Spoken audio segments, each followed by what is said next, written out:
来吗？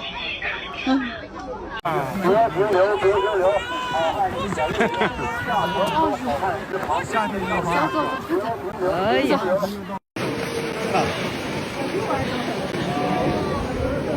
In recent years, China's economy has been volatile. The authorities hope to boost the economy by developing inbound tourism.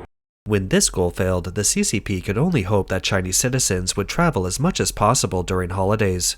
Beijing has always believed that promoting domestic consumption can address the significant decline in the economy.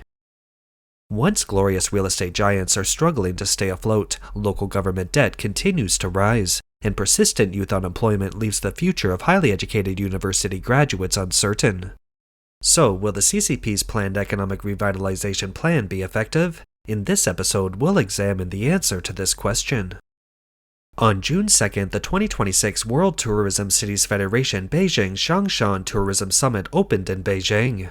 The CCP's mouthpiece, Global Times, published a news article with the headline, "Decision makers in the cultural and tourism sectors of many countries call for copying China's tourism model." The implication is that China's tourism template is excellent, and decision makers from multiple countries are urging them to emulate it. Now let's take a look at what this template of China's tourism industry actually looks like. Traveling during the May Day holiday is like being stuck in traffic as a snail. You won't be comfortable if you don't go out and have fun, but if you do go out, you might feel like you're going to die. Don't come to the yellow phosphorus scenic area these days. I queued up for over 4 hours and it's already closed.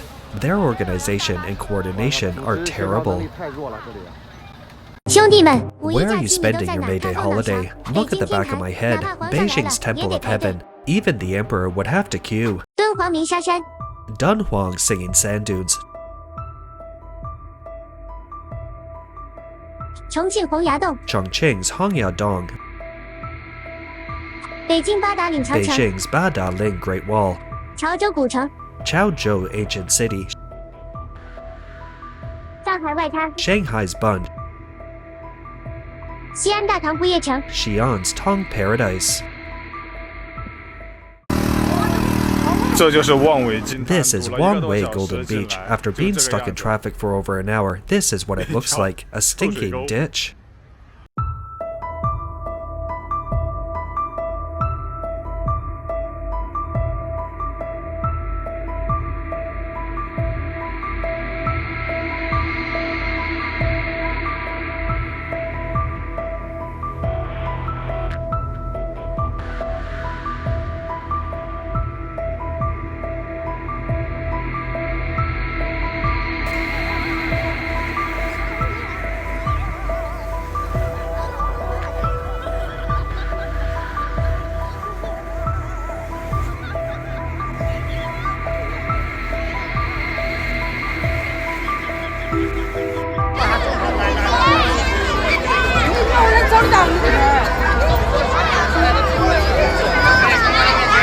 China's May Day holiday this year is from May 1st to 5th, a total of 5 days. The Ministry of Culture and Tourism of China announced on May 7th that during the 2026 May Day holiday, domestic tourism totaled 325 million trips, up 3.6% year-on-year, and total domestic tourism spending reached 185.492 billion yuan, up 2.9% year-on-year. The CCP's mouthpiece media is always filled with so-called positive energy. These media outlets describe it as follows. Among them, diverse experiential scenarios and upgraded consumption structures. Traditional cultural projects have been transformed into immersive experiences with intangible cultural heritage skills and folk festivals attracting tourists.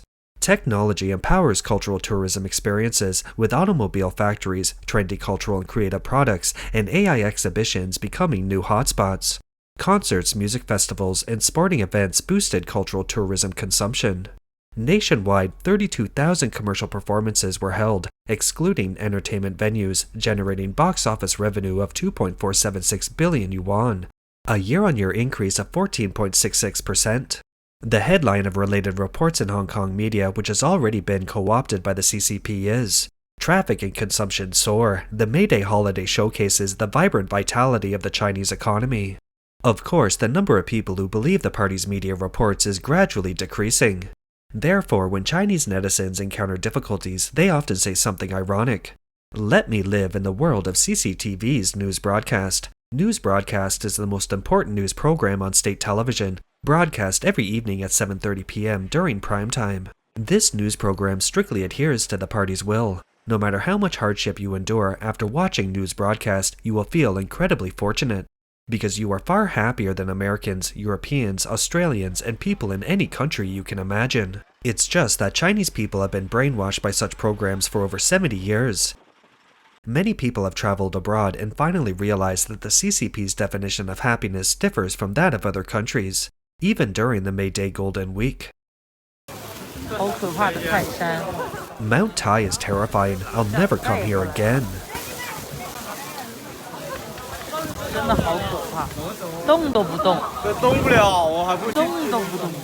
Mount Tai, one of China's 5 great mountains, was overwhelmed by climbers on May 1st.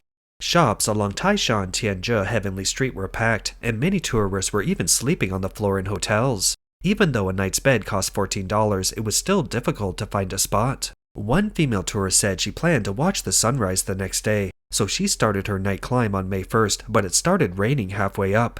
She had to descend. Passing a restroom, she saw the sinks and toilets completely full of people, sitting and lying down, leaving no room to step, and she was afraid of stepping on someone's head.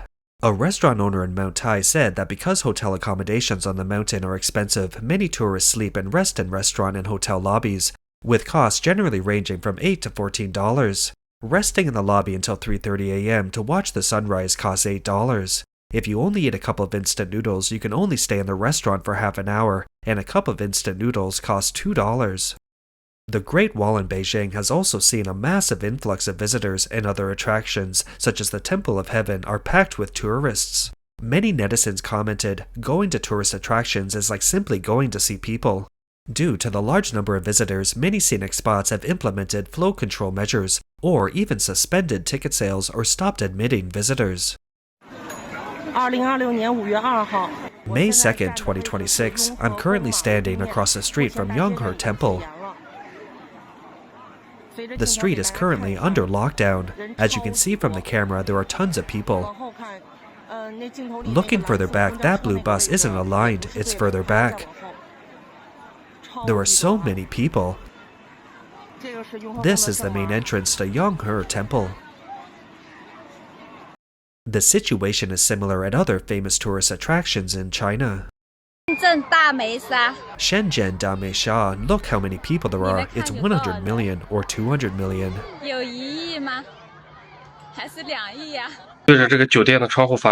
I swear to this hotel window, I will never travel again during holidays like May Day or National Day, especially by car.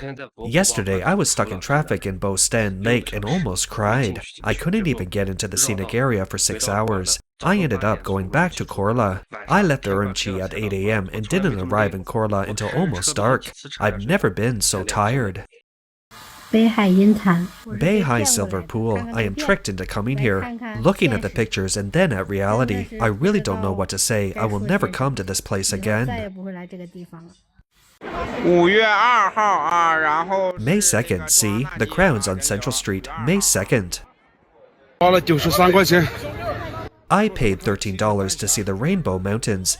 It is said how beautiful they are, but after driving over 2,000 kilometers, buying a $13 ticket, all I get is this muddy mess.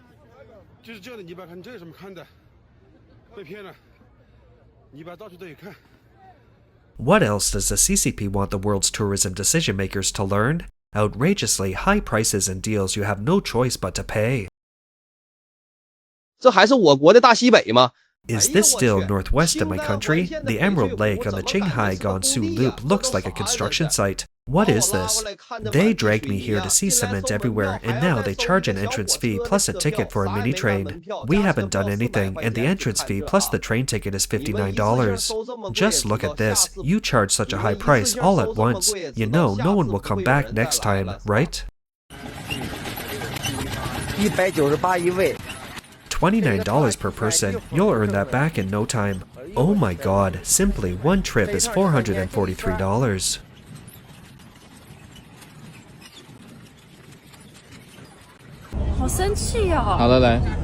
I'm so angry, and Auntie stopped me on the street and said she was off work. She said she thought I was pretty and wanted to give me this bouquet of flowers. I felt I couldn't take it free, so I told her, "Auntie, this is just a small tip for you."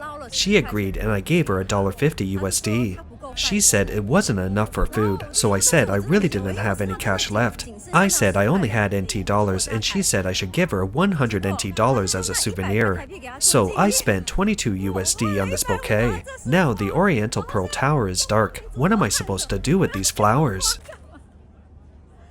Look how bad the people at this tourist attraction are. I didn't park in their parking lot, so they didn't earn any parking fees, and they punctured my tires with nails. They put one under the tire, and look at the back, it's punctured too, and they put another one underneath. In fact, this is a common practice at major tourist attractions in China. It just explodes during peak seasons like Golden Week.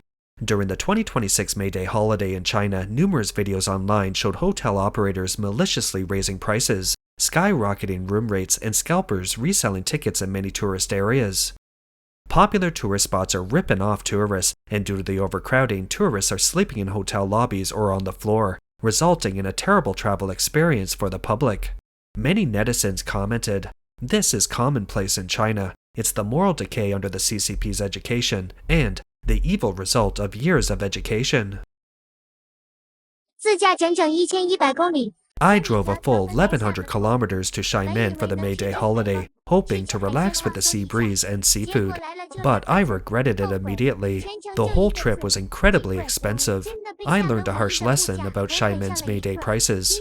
A beachfront apartment that usually costs $40 to $50 in the off-season was priced at over $147 during May Day. This is simply unaffordable for working-class families. Come to Beihai, 2 crabs, 1 fish, 1 snail, 1 lettuce, 2 oysters, and 2 abalone for $233. Although the number of domestic Chinese tourists is not small, per capita spending remains low.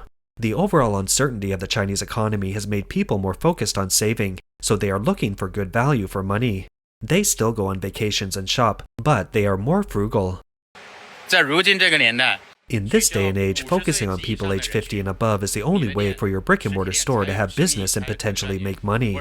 Why? People in their 20s and 30s are practically broke. Spending over $14 would be a huge financial burden for them. But those who spend $400 or $500 without batting an eye are generally over 50. You know why. During the May Day holiday, bosses, will you take a break? Anyone as dedicated as me? Staying at my shop, some people ask me how business is. Look at the weather, how's business? It's such a beautiful day, but the streets seem deserted. As a result, many small business owners in China's tourism industry were extremely disappointed. Numerous online videos show businesses across the country complaining about the sluggish market and reduced consumer spending during the long holiday. Business was worse than in previous years. Some shopping streets were sparsely populated and shops were empty. Some said that business on May 1st was half of what it used to be. Others lamented that this year's May Day business was the worst in 30 or even 50 years. One shop owner said that although there were crowds of people shopping, no one was buying anything, and he only made $8 that day.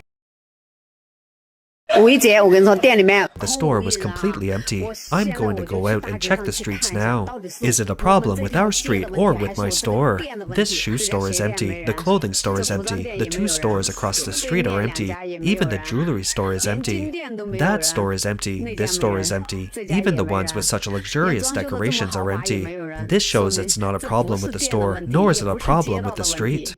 Let me show you the survival rate of shops in a shopping mall in Xihu District, Hangzhou.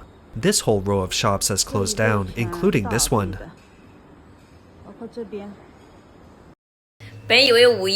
I thought the May Day holiday would be packed with customers and it was ready to make a big splash. But reality slapped me hard. It's 4 p.m. now and the sales are only a little over $80. I thought the holiday would turn things around, but in the end, I'm still stuck in the same place. Is it still a normal May Day holiday? I have 3 rooms available today. In previous years, all rooms would be fully booked for May Day by mid-April at the latest. But this year, I've had 3 rooms available for the past few days, and there are still no orders on May Day itself. The demolition wave you've all been waiting for is here. Look at this. This is what you call a story-breaking frenzy. Countless stores are packing up and preparing to leave the market, and I wonder how many are truly ending their physical furniture business. Why has society become like this? Why?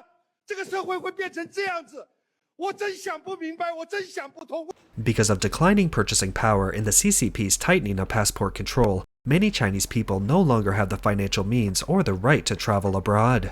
During this year's May Day holiday, the cancellation rate of outbound flights from China more than doubled compared to last year. Chinese media reported that a total of 85,285 flights were scheduled nationwide for the May Day holiday. Among them, 9,827 were international routes, with 785 flights cancelled, increasing the cancellation rate from 3.6% last year to 7.4%. The cancellation rate for international routes operated by Chinese airlines was even higher at 10.7%. The large number of last-minute flight cancellations caused economic losses and subsequently led to disputes. Some travelers stated that they had already booked non-refundable and non-changeable overseas hotels and local day trips. The sudden cancellation of such flights resulted in losses of nearly $295, while the airlines compensated only for the difference in ticket prices. An employee at the Chengdu branch of Sichuan Zhou Bianchu International Travel Company Limited stated that outbound travel bookings for this year's May Day holiday decreased by approximately 30% year-on-year, with South Asia experiencing the most severe decline. Many tourists expressed concerns about safety, noting that customers are worried about not being able to return after flying there, and that flights are frequently cancelled due to fuel shortages. The Chinese government has avoided specifying the exact number of tourists from overseas. Chinese observers have only noticed a relatively small number of tourists from Western countries such as Europe, America, Canada, and Australia. Most foreign tourists come from Russia, the Middle East, Africa, and some Asian countries other than Japan. Despite the Chinese government's visa-free policy for many Western countries, the situation is essentially unchanged from last year. 2 years ago, the US government warned that due to arbitrary enforcement, including laws related to exit bans and the risk of wrongful detention, it advised travelers to reconsider traveling to mainland China. Australia advised travelers to exercise extreme caution, warning that Australians may face the risk of arbitrary detention or severe enforcement, including under the broadly defined National Security Act. That's all for today. If you enjoy our content, please give us a thumbs up, subscribe, leave a comment, or share it with a friend. We appreciate your support, and we'll see you next time.